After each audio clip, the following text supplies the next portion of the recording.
સહજાત્મ સ્વરૂપ પરમ ગુરુ પરમ કૃપાદેવને મનસુખરામ સૂર્યરામ ત્રિપાઠી પાસેથી પુનર્જન્મનું જ્ઞાન મેળવવાની ઈચ્છા હતી. એવું કાંઈ હતું એ અંગે તમારો પ્રશ્ન છે.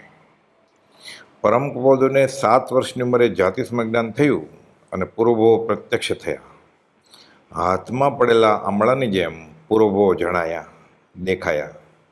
અજ્ઞાન યોગીપણું તો આ દેહ ધર્યો ત્યારથી જ નહોતું, એટલે કે જન્મથી જ નહોતું, એમ તો એ વચનામૃત 450માં સ્પષ્ટ લખ્યું છે. 7મે વર્ષે જાતિસ્મ જ્ઞાન થતાં વધ્યું જ્ઞાન જળપૂર. પોતે જે કામ માટે અવતર્યા હતા તે જ કરવા તેણે નાનપણથી જ ઝંપલાવ્યું હતું. જન્મ્યા શ્રી ગુરુરાજ જગતિત કારણે. મહાવીરનો મૂળ માર્ગ ફેલાવી લોકોનું કલ્યાણ જ કરવું હતું. સવિ જીવ કરું શાસન રસી, રાજ્ય સદા મુજ એ જ મનોરથ, ધાર થશે અપર ઉતારું. મોક્ષના પેસેન્જરને મોક્ષે પહોંચાડવા છે, વહેલા મોક્ષે પહોંચાડવા છે. અને તેને માટે આ માર્ગની પ્રભાવના માટે ચુનંદા શિષ્યો પણ જોઈતા હતા. તેમની પ્રથમ નજર પોતાના મોટા બનાવી ચત્રબુદ્ધ બેચર ઉપર પડી અને બીજી નજર મનસુખરામ સૂર્યરામ ત્રિપાઠી ઉપર. તેઓ નડિયાદના પ્રખર વેદાંતી અને સાક્ષર હતા. ત્રીજી નજર ધર્મદના કબીરપંથી અંબારામ અને ચોથી નજર સૌભાગભાઈ પર હતી. આ ચારમાંથી ખરેખર એકમાત્ર સૌભાગભાઈ હાથ લાગ્યા. વૃદ્ધમાંથી યુવાન થયા અને આ વાર્તાના આગળ અગ્રેસર થયા.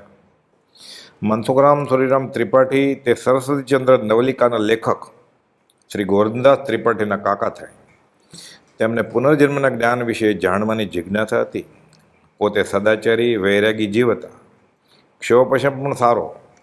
તેઓના જાણવામાં આવ્યું કે રાજચંદ્ર નામના કોઈ ઉગતી ઉંમરના પુરુષ આ જન્મ કવિ, જ્યોતિષી છે અને સાથે મહાવૈરાગી છે. આ વખતે કૃપાળુદેવે અદ્ભુત શતાવધાનના પ્રયોગો કર્યા અને ખ્યાતિ આખા હિન્દુસ્તાનમાં ચોમેર પ્રસરી ચૂકી હતી.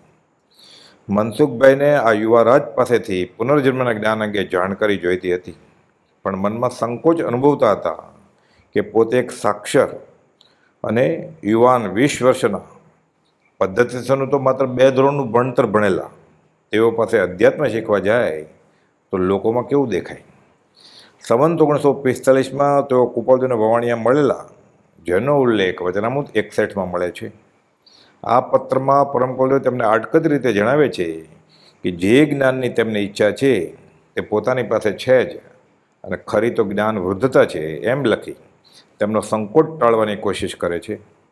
જાતિ વૃદ્ધતા, વય વૃદ્ધતા, પર્યાય વૃદ્ધતા તો વ્યવહારમાં, પણ પરમાત્મા તો જેમ ઉત્તર રામચરિતમમાં કહ્યું છે તેમ ગુણાહ પૂજાસ્થાનમ ગુણીષુ ન ચ લિંગમ ન ચ વય.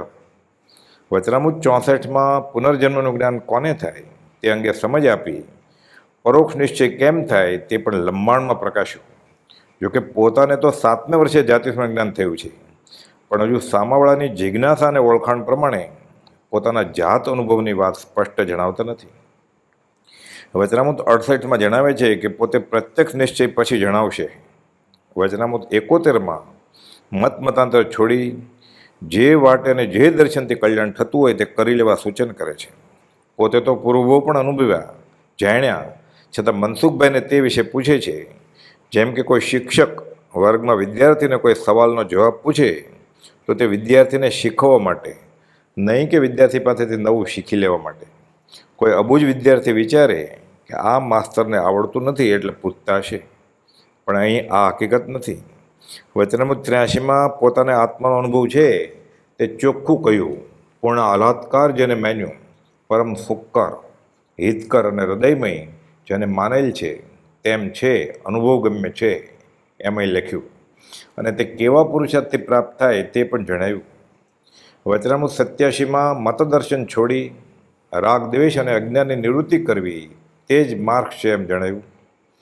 આટલું છતાં મનસુખભાઈને મનમાં ડર હતો કે આ રાયચંદભાઈ નોકરી કે ભલામણપત્ર માગશે તો, કંઈક આર્થિક મદદ માગશે તો.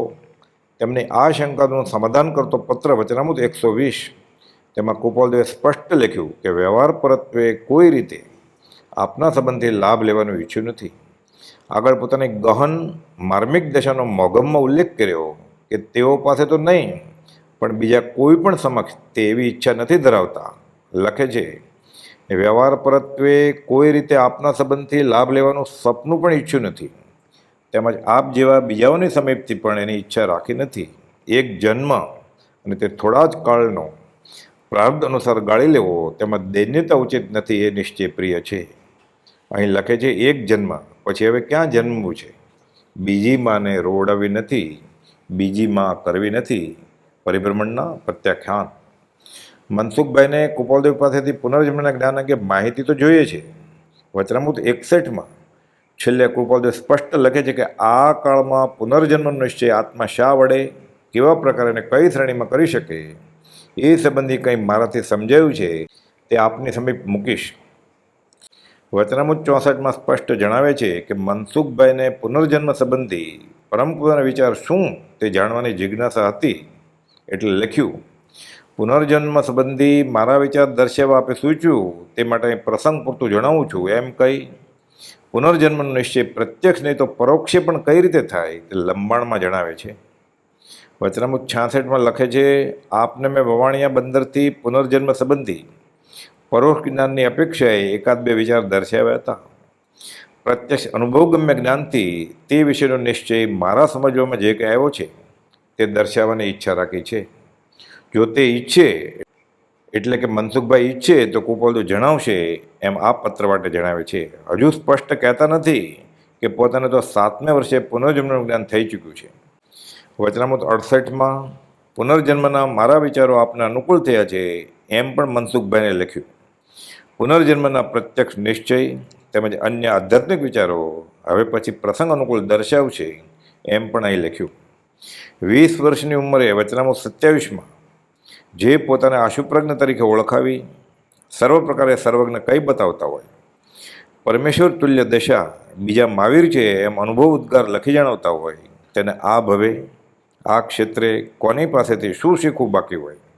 વિતરાગનો માર્ગ પૂર્ણ સત્ય છે એમ સમજાયું, મધ્યસ્થતાથી યથાર્થ ભાસ્યો અને સૃષ્ટિને કોઈ અજાયબ દશામાં મૂકી દેવાની તાલાવેલી ધરાવે, તેને શું શીખવું બાકી હોય? પરમકૃપાદેવ તો ક્ષિતિજ છે, આંબી અંબાયમ નથી. ઉપમા આપ્યાની તમા રાખવી તે વ્યર્થ, આપવાથી નિજમતી મપાઈ મેં માની છે. પૂર્વ પર બનેલા પ્રસંગો અંગે વિચારતા જણાય કે પરમકૃપાદેવ અંગે વાણી વિચાર ધર્મે અતિશયોક્તિ તો સંભેદ નહીં, કાંઈ ન્યૂનોક્તિ તો નથી થતી. તે અંગે સજાગ રહેવાનું છે. સહજાત્મ સ્વરૂપ પરમ ગુરુ.